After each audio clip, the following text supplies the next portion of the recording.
नमो जिनाणं जिये भयाणं नमो जिनाणं जिये भयाणं नमो जिनाणं जिये भयाणं। सत्यमल जी महाराज की जय। देव गुरु धर्म की साक्षी से मैं निरंतर प्रवचन का दूसरा अध्याय कर्म निरूपण की चौथी गाथा का विवेचन कर रही हूँ। नाना वर्णम पंचविहं सुहंग आविनि बोइहम ओई नानंग चातय्यम मन्नानंग चा केवलम। अन्य व्यास। ए इंद्रभूति, नाना वर्णम ज्ञानावर्णीय कर्म पंचविहम 5 प्रकार का है। तुहं श्रुत ज्ञानावर्णीय आवेणे बोह्यं मति ज्ञानावर्णीय तय्यं तीसरा ओयनानं अवधि ज्ञानावर्णीय चा और मन्नानं मनः प्रिय ज्ञानावर्णीय चा और केवलं केवल ज्ञानावर्णीय। भावार्थ। हे गौतम, अब ज्ञानावर्णीय कर्म के हमारे 5 भेद हैं, तो सुनो। श्रुत ज्ञानावर्णीय कर्म जिसके द्वारा श्रवण शक्ति आदि में न्यूनता हो, यानी अल्पता हो, कम हो। मति ज्ञानावर्णीय जिसके द्वारा समझने की शक्ति कम हो, यानी सुन लिया किंतु हम उसको समझ नहीं पाए। अवधि ज्ञानावर्णीय जिसके द्वारा परोक्ष की बातें जानने में ना आवे। मनः प्रिय ज्ञानावर्णीय दूसरों के मन की बात जानने में शक्तिहीन होना। केवल ज्ञानावर्णीय संपूर्ण पदार्थों के जानने में असमर्थ होना। ये सब ज्ञानावर्णीय कर्म के फल हैं। हे गौतम, अब ज्ञानावर्णीय कर्म बंधने के कारण भी बताते हैं, तो सुनो। ज्ञानी के द्वारा बताए हुए तत्वों को असत्य माना तथा उन्हें असत्य सिद्ध करने की चेष्टा करना, कोशिश करना। जिस ज्ञानी के द्वारा ज्ञान प्राप्त हुआ है उसका नाम तो छिपा देना और मैं स्वयं ज्ञानवान हूँ ऐसा वातावरण फैलाना। तीसरा, ज्ञान की असारता दिखलाना कि इसमें पड़ा ही क्या है आदि कहकर ज्ञान एवं ज्ञानी की अवज्ञा करना। ज्ञानी से द्वेष भाव रखते हुए कहना कि वे पड़ा ही क्या है, कुछ नहीं, केवल ढोंगी होकर ज्ञानी होने का दम भरता है आदि कहना। जो कुछ सीख पढ़ रहा है उसके काम में बाधा डालने में हर तरह से प्रयत्न करना।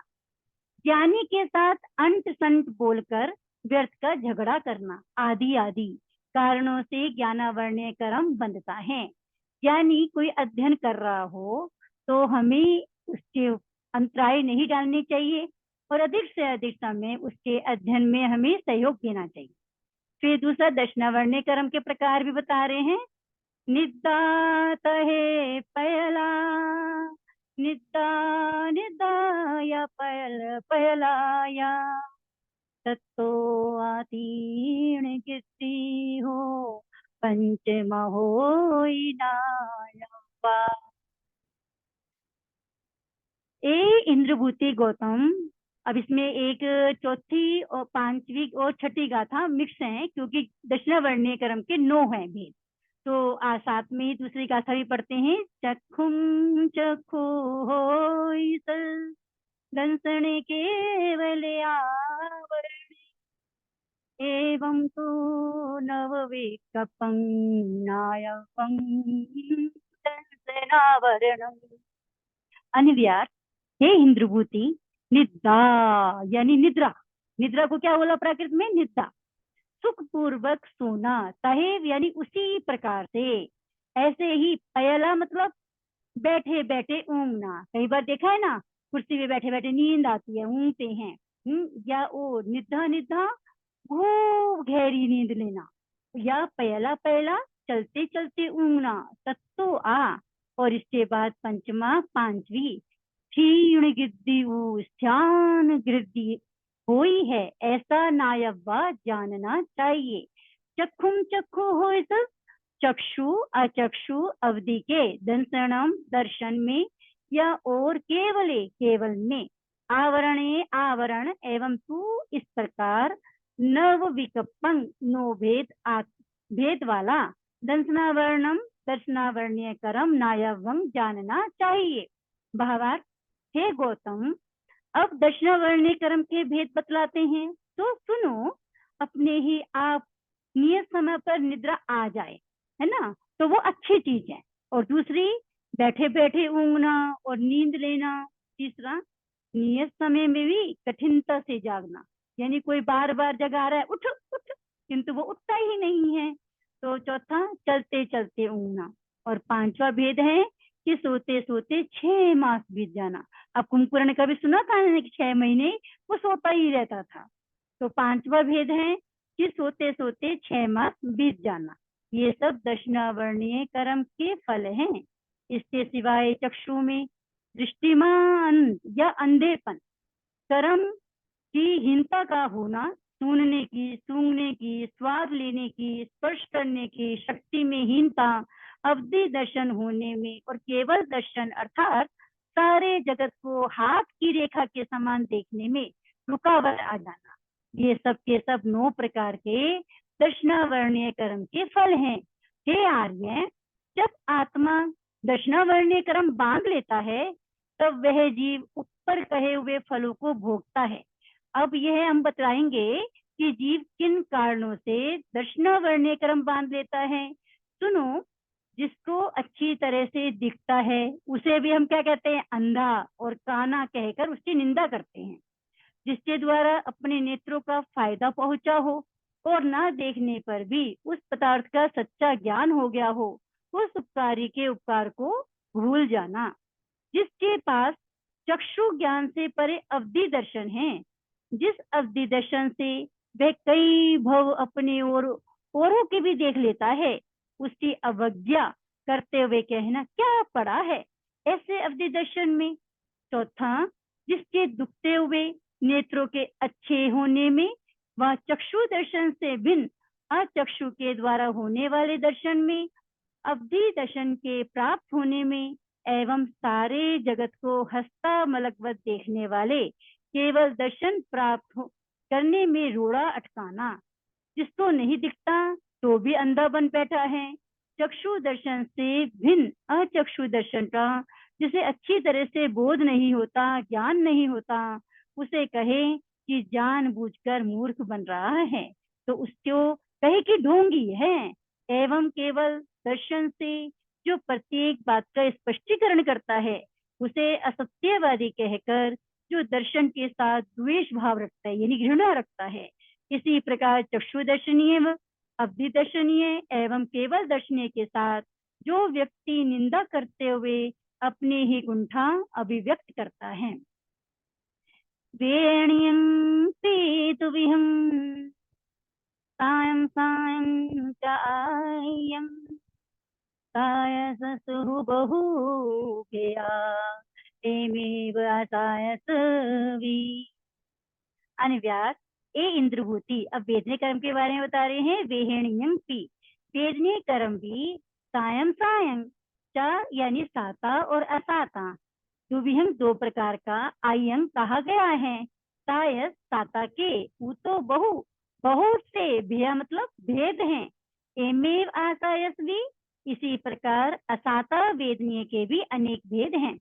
भावार्थ, हे गौतम, फुंसी, फोड़े, ज्वर, नेत्रशूल आदि अन्य तथा सब शारीरिक और मानसिक वेदना असाता वेदनीय कर्म के फल हैं। इसी तरह निरोग रहना, चिंता फिकर कुछ भी नहीं होना, ये सब शारीरिक और मानसिक सुख साता वेदनीय कर्म के फल हैं। हे गौतम, ये जीव साता और असाता वेदनीय कर्मों के किन किन कारणों से बांध लेता है तो अब सुनो। धन संपत्ति आदि ऐहिक सुख प्राप्ति होने का कारण साता वेदनीय का बंध है। ये साता वेदनीय बंधन इस प्रकार बंधता है। 2 इंद्रिय वाले लट्ट, गिंडोरे आदि, 3 इंद्रिय वाले मकोड़े, चींटियां, जू आदि, 4 इंद्रिय वाले मक्खी, मच्छर, भोरे आदि, 5 इंद्रिय वाले हाथी, घोड़े, बैल, ऊंट, गाय, बकरी आदि तथा वनस्पति स्थिति जीव और पृथ्वी, पानी, आग, वायु, इन जीवों को किसी प्रकार से भी कष्ट अथवा शोक नहीं पहुंचाने से एवं इनको झुराने तथा अश्रुपात न कराने से, लात भूसा आदि से न पीटने, परिताप न देने से, इनका विनाश न करने से साता वेदनीय बंध होता है। यानी अगर हम किसी जीव की हिंसा नहीं करते, उसको हर प्रकार से साता पहुंचाते हैं, तो उससे हमारा साता वेदनीय कर्म का बंध होगा। शारीरिक और मानसिक जो दुख होता है वह असाता वेदनीय कर्म के उदय के कारणों से होता है। ये कारण यो हैं: प्राण, भूत, जीव और सत्व। इन चारों ही प्रकार के जीवों को दुख देने से, फिक्र उत्पन्न कराने से, झुराने से, अश्रुपात कराने से, पीटने से, परिताप व कष्ट उत्पन्न कराने से असाता वेदनीय कर्म का बंध होता है। यानी समस्त संसारिक वैभव साता वेदनीय कर्म का परिणाम है। अतः जीव रक्षण एवं पर्यावरण को सबल बनाते रहना चाहिए। अब ये देखिए, इसमें जैन दर्शन के अंदर कितना बड़ा लॉजिक छिपा हुआ है, क्योंकि पृथ्वी, पानी, अग्नि, वायु और वनस्पति इसका हमारा शरण हो रहा है। यानी ही इसकी मतलब हमारी जो प्राकृतिक आपदाएं हैं इतनी आ गई हैं कि हमारी प्राकृतिक संपदा नष्ट हो रही है। क्यों? क्योंकि वो भी हमारी लालसा के कारण, भोगलिप्सा के कारण जंगल काट दिए गए हैं, शुद्ध पर्यावरण नहीं है। तो ये जैन दर्शन हमारा इतना वैज्ञानिक है कि इसके अंदर यही बता रहे हैं कि अगर हमें सुख पाना है आत्मिक, तो हमें इन जीवों की सहायता करनी चाहिए, उनको साता वेदनीय कर्म उपासना चाहिए और हमें भी करना चाहिए। आज हमने अ, अब ज्ञानावर्णीय कर्म, तृष्णावर्णीय कर्म और वेदनीय कर्म का निरूपण समझा, और आगे हम मोहनीय कर्म के विषय में जानेंगे। देव गुरु धर्म की साक्षी से मैं इसको पाठ को समापन करती हूँ। नमो जिनानम जिये भयानम, नमो जिनानम जिये भयानम। परम सेवा भावी श्री प्रेम सुख जी महाराज की जय, गुरुवर श्री रविंदर मुनि जी महाराज की जय, दिव्य साधिका मम पूर्णिमया श्री रश्मि जी महाराज की जय, चार्य शिशु मुनि जी महाराज की जय।